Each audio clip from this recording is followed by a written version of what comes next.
Sembarati, powered by New Maggi Masala A Magic.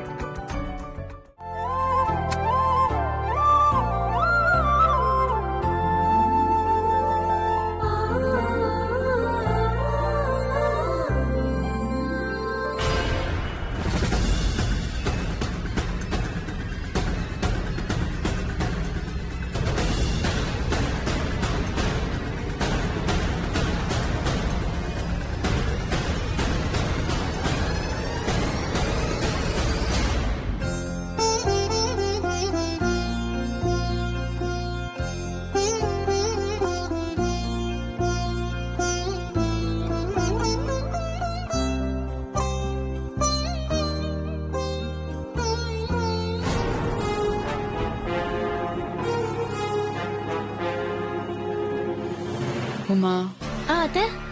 நீ இங்க இருந்து கிளம்பு. சரிங்க அத்தை.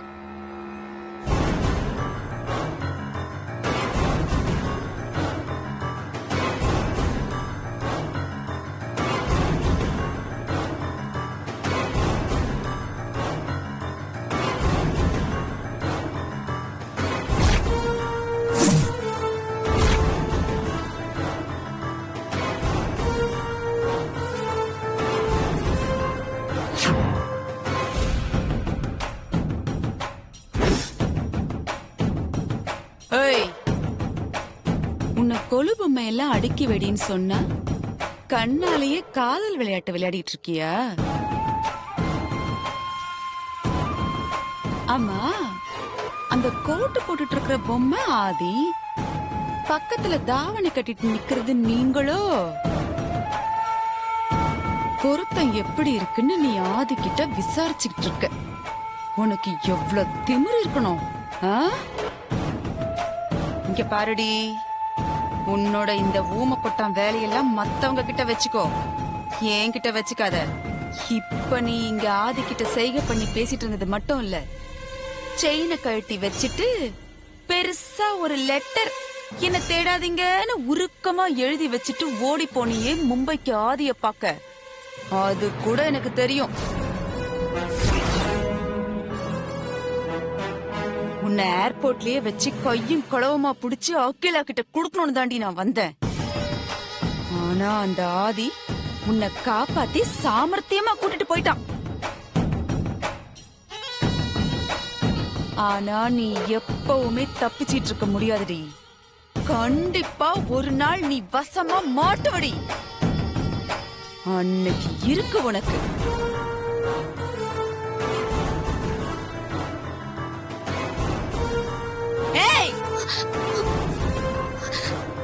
நான் உன்கிட்ட தானே பேசிக்கிட்டு இருக்கேன். கொஞ்சம் கூட மதிக்காம நீ பாட்டுக்கு கிளம்புற. அவ்வளவு திமிரு ஏறி போச்சுல்ல உனக்கு. உன்ன சொல்லி குத்தம் இல்லடி, உன் கழுத்துல இருக்கு பத்தியா அந்த பரம்பரை செயின் பண்ற வேலை. என் கழுத்துல இருக்க வேண்டிய அந்த பரம்பரை செயின் உன் கழுத்துல பாக்கும் போதெல்லாம் அப்படியே உடம்புல பத்தி எரியுதுடி. செயினை கழற்றி. காது கேட்கலையா உனக்கு? செயினை கழற்றி. அம்மா அவங்க கையால எனக்கு போட்டு விட்ட செயின் இது. நான் கழட்ட மாட்டேன். என்னை எதிர்த்து பேசுற அளவுக்கு தைரியம் வந்துருச்சா உனக்கு?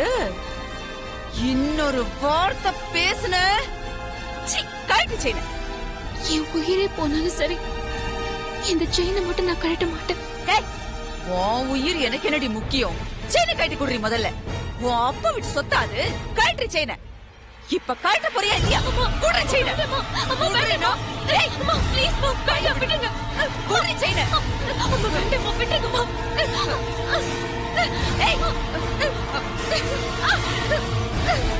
Please, வேண்டாம். அம்மா ப்ளீஸ் வேண்டாம்.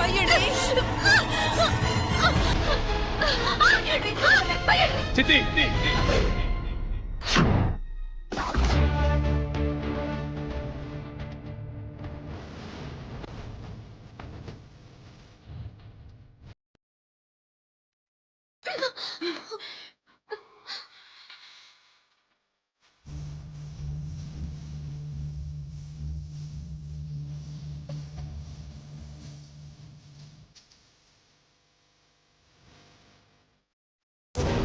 என்ன சித்தி, எப்ப பார்த்தாலும் பார்வதியை கார்னர் பண்ணிட்டு இருக்கீங்க? அவ மேல உங்களுக்கு அப்படி என்ன வெறுப்பு?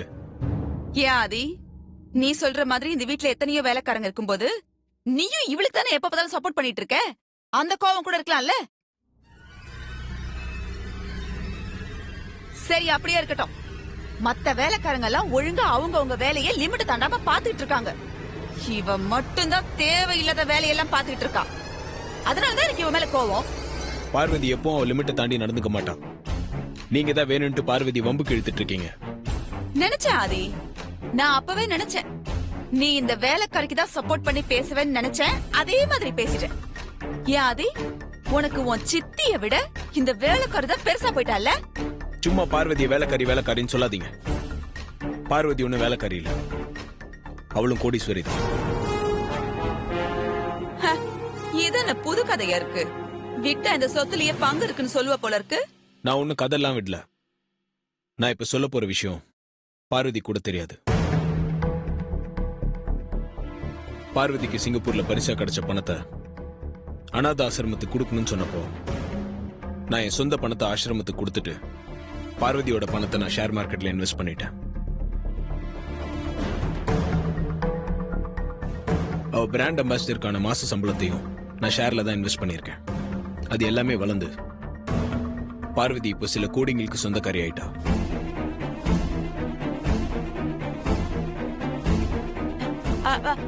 அதனால எனக்கு என்ன அது இப்போ? அவ எவ்வளவு பெரிய கோடீஸ்வரியா இருந்தா எனக்கு என்ன வந்தது? இங்க பாரு, என்ன பொறுத்த வரைக்கும் அவ இந்த வீட்டுக்கு வேலைக்காரி தான். அதை தாண்டி வேற எதுவும் நான் நினைக்கவே மாட்டேன். அவ கழுத்துல நம்ம குடும்பத்து பரம்பரை செயின் இருக்கவே கூடாது. கரெக்டா சொல்லு. அது அம்மா பார்வதிக்கு பிரியப்பட்டு போட்டது. ஆதி, அக்கா எப்பவும் பரம்பரை பொருளை இன்னொருத்தருக்கு கொடுக்கவே மாட்டாங்க. நீதான் சாமர்த்தியமா என்னென்னமோ பேசி அவங்க மனச கழிச்சு அவங்க கையாலேயே இந்த செயினை இவ கழுத்துல போட வச்சிருக்க.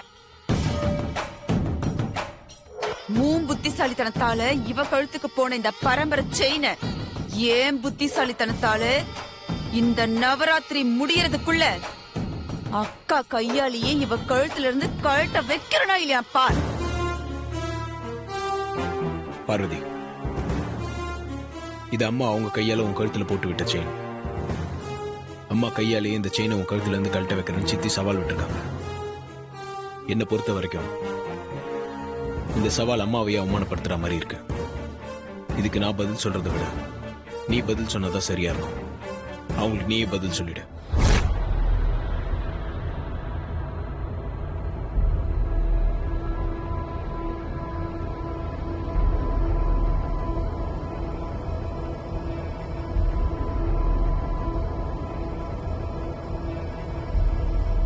ஏன் பார்வதி தயங்குற? தைரியமா சவால் விடு.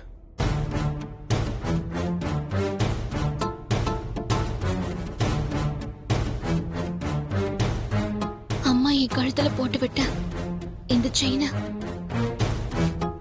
இந்த நவராத்திரிக்குள்ள முடியறதுக்குள்ள அம்மா கையால கழட்ட வைக்கிறேன்னு சவால் விட்டீங்கல்ல.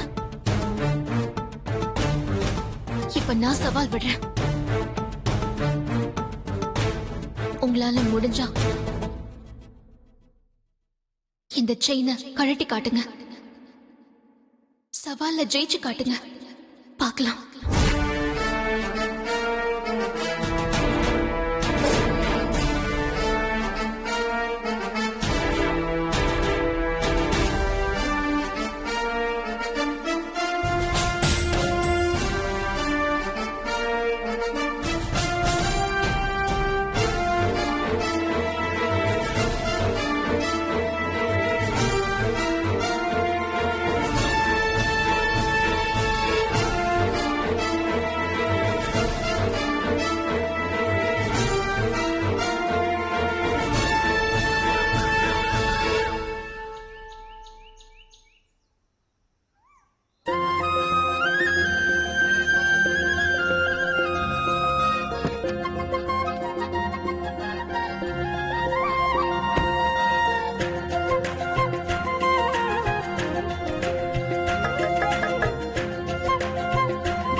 பெரியா, பேக மறந்துட்டீங்க.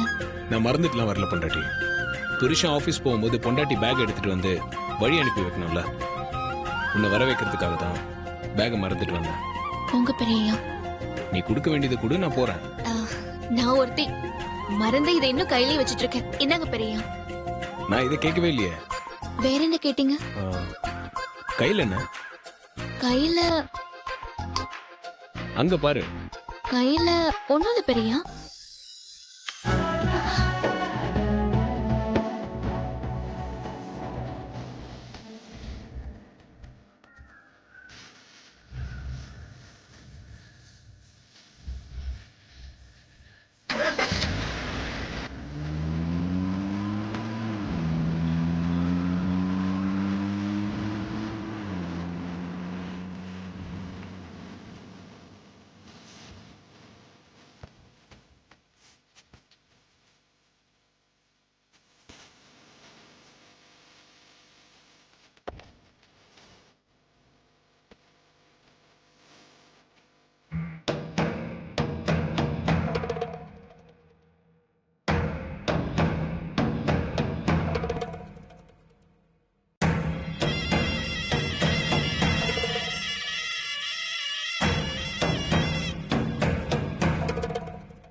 கோடி கணக்குல பணத்தை தூக்கி வேலைக்காரங்களுக்கு இனாம கொடுக்க போறாங்க.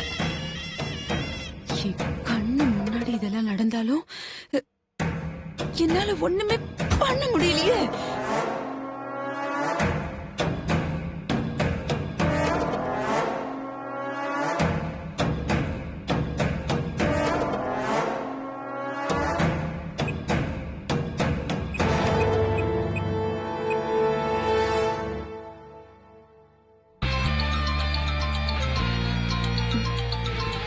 வனஜா ஆண்டி, இவங்க எதுக்கு ஃபோன் பண்றாங்க?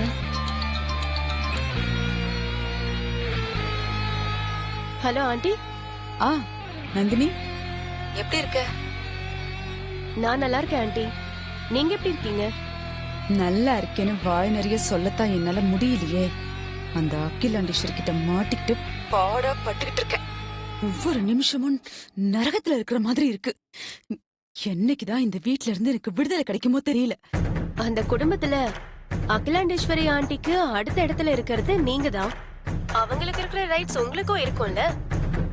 அப்புறம் எதுக்கு ஆண்டி அவஸ்தைப்படணும்? உங்க உரிமைய கேட்டு வாங்குங்க ஆண்டி, விட்டு கொடுக்காதீங்க. நீ சொல்றத கேக்குறதுக்கு ரொம்ப நல்லா இருக்கு. இந்த சப்பானி நான்தா கோபாலன்னு சொல்லிட்டு சுத்துற மாதிரி அகிலாண்டேஸ்வரிக்கு அடுத்த இடத்துல இருக்கிறவ சின்ன அகிலா வனஜா இப்படின்னு நான் தான் கனவு கட்டுட்டு சுத்திக்கிட்டு இருக்கேன். இதெல்லாம் கேட்க கூட இந்த வீட்டுல ஆள் இல்ல நந்தினி. இந்த குடும்பத்தோட பரம்பரை செயின அந்த அகிலா என்ன பண்ணிருக்கணும்? ஒண்ணு என் கழுத்துல போட்டிருக்கணும், இல்ல அந்த ஐஸ்வர்யா கழுத்துல போட்டிருக்கணும். ரெண்டும் இல்லாம அந்த ஆதி கொண்டு போய் சமையல்காரி கழுத்துல போட வச்சிருக்கான். அதுவும் அகிலா சம்மதத்தோட. என்ன ஆண்டி சொல்றீங்க? என்ன சொல்றது நந்தினி? அந்த செயின் அவ கழுத்துல இருந்து எப்படியாவது கழட்டி காட்டுறேன்னு நான் சவால் விட்டா, அந்த ஆதி எங்க கழட்டி காட்டுங்க பாக்கலாம் அப்படின்னு அந்த சமையல்காரிய விட்டு என்கிட்ட சவால் விடுறான்.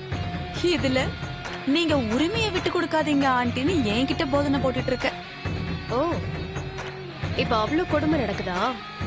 அந்த கொடுமையெல்லாம் நடந்துட்டு தான் இருக்கு. இப்ப புதுசா ஒரு பிரச்சனை வந்திருக்கு நந்தினி.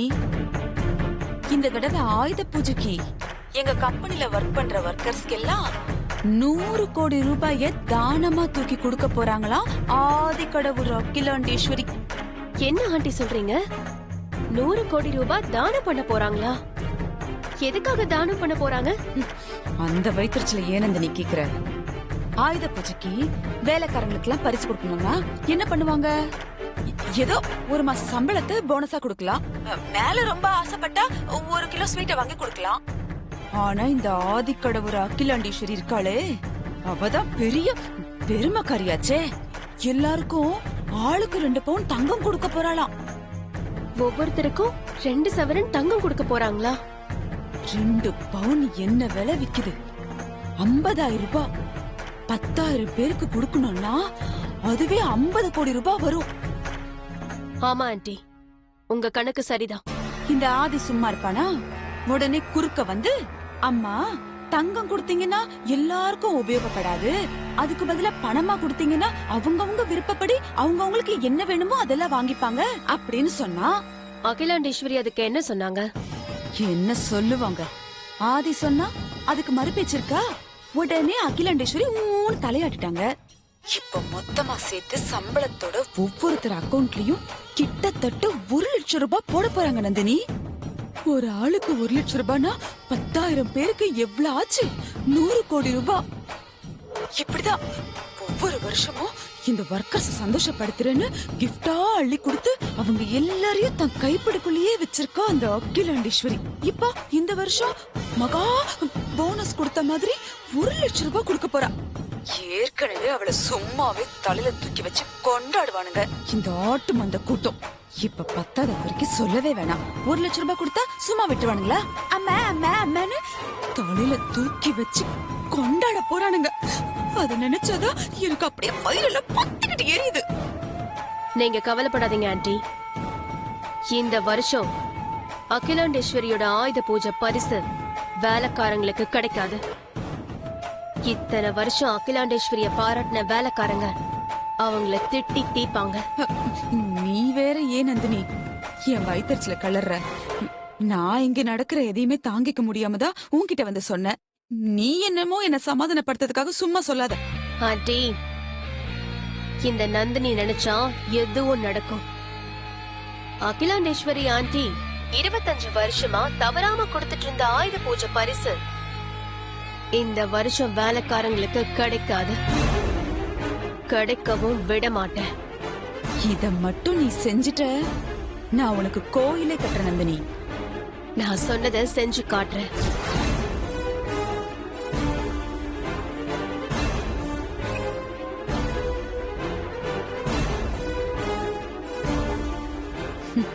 நந்தினி, உன்னோட இந்த பழி வாங்குற குணம்தான் என்னோட ஆயுதம். எப்படியோ ஒண்ணு, அவளை நீ அடிப்பியோ உன்னை அவ அடிப்பாளோ, 2 பேரும் அடிச்சிட்டு சாவுங்கடி. எனக்கு இந்த சொத்து கரையாம அப்படியே மொத்தமா என்கிட்ட வரணும். மொத்தமா என்கிட்ட வரணும்.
பெரியா, போய் பொண்டாட்டி என்ன பண்ணிட்டு இருக்க?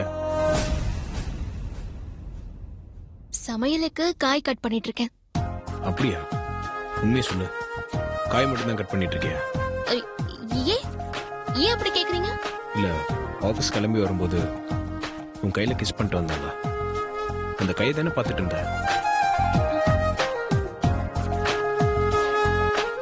பெரியா, அது எப்படி உங்களுக்கு தெரிஞ்சது?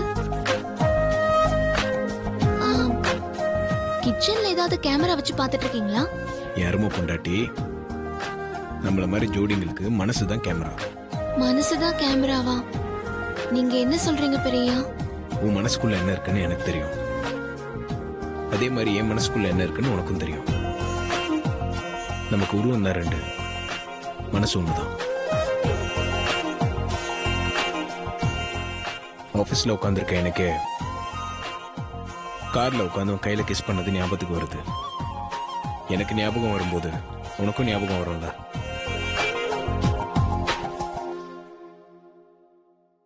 இப்ப புரியுதா? ஒருத்தருக்கு ஒருத்தர் மனசுதான் கேமரா.